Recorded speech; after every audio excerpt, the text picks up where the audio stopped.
everyone. So a lot of us suffer from lower back pain, and that is because we live a fairly sedentary lifestyle here in the United States in particular.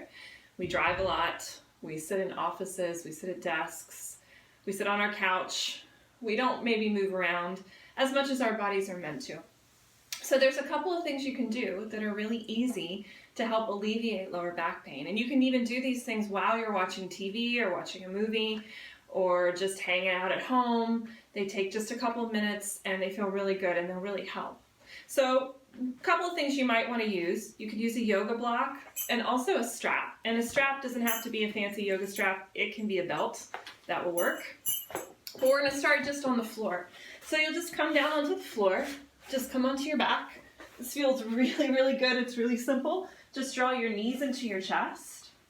And what you want to think about here is to tuck the chin, lengthen out the back of your neck, let your shoulders kind of glide down your back, and then you can take your feet to the floor and tuck your tailbone under gently. So you have a nice long line from your tailbone to the top of your head, and then draw the knees into the chest and just rock. Feels really great. You can make some little circles on the low back. You can rock side to side, rock forward and back. Just engage the core when you rock forward and back so that you protect the lower back. And then maybe draw the knees out wide. Go ahead and give your ankles a little love. Pull the knees down towards your armpits. This is Happy Baby. It's a really nice pose. And then bring the feet flat to the floor. And just very easily press the palms down into the floor and lift your hips up. And then lower them back down. Just a couple of times here. This will just help to lengthen out the low back a little bit. Just a few breaths. And then from here, just draw the right knee up into the chest and lengthen out your left leg. You can move that knee around, make some circles.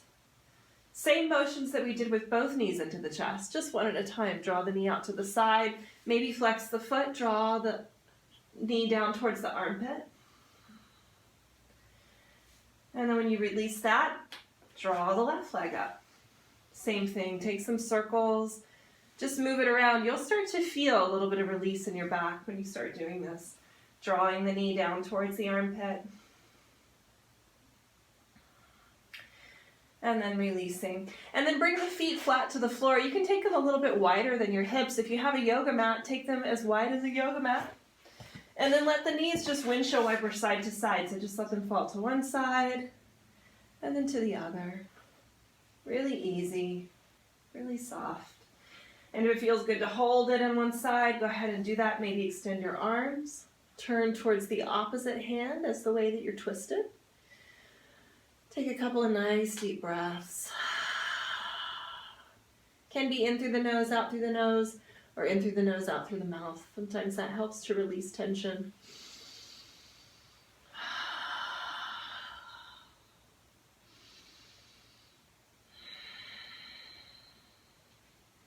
And then coming back to center. Now with your knees bent, feet on the floor, take your right ankle and place it on top of your left knee. Let the knee fall out to the side. And then you'll grab in between your legs and the outside of your left thigh and just draw the leg towards you. This is going to help to release the IT band, release some pressure there in the buttocks, but especially relieving that sacral space. This is a really great hip opener as well. It's sort of like a pigeon pose, and then you can switch. Left ankle on top of right knee, and just draw the knee into the chest. Make sure you keep your chin tucked, keep the head on the floor.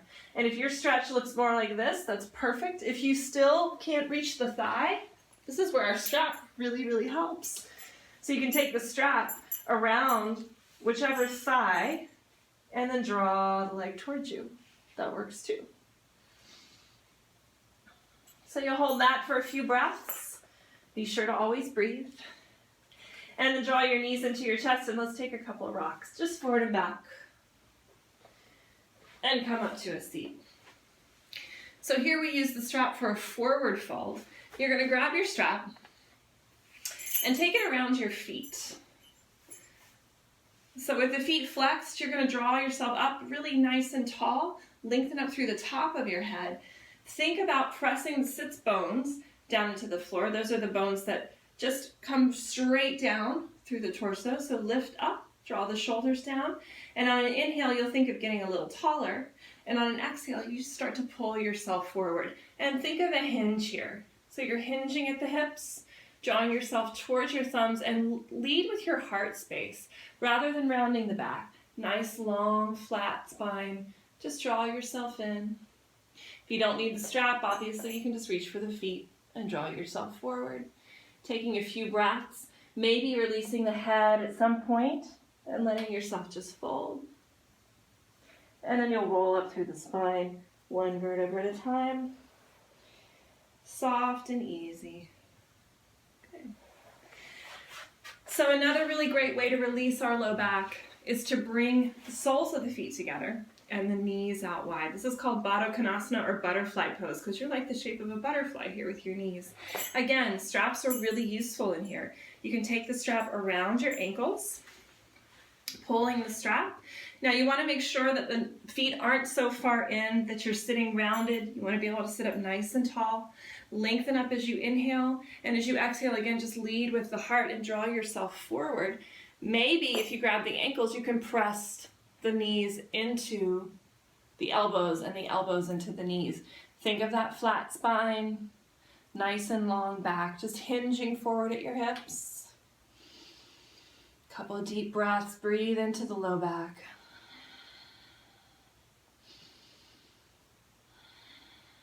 And then coming back up.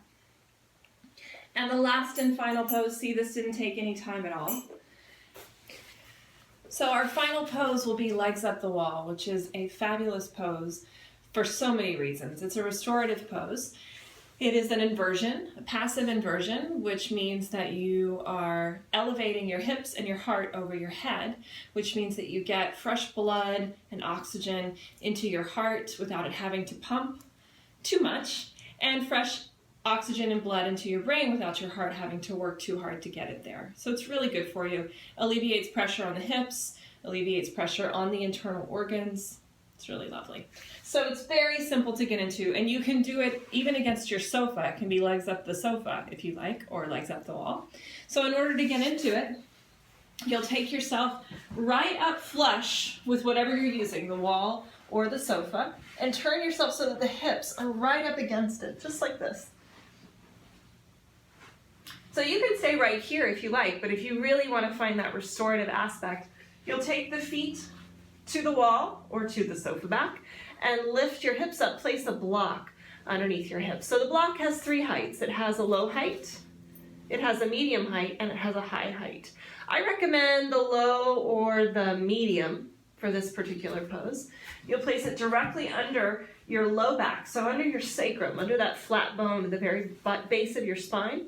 And then take your hips over to the wall or the sofa. Make sure your shoulders are back. Make sure your neck is long. And if you'd like to, you can take the legs up.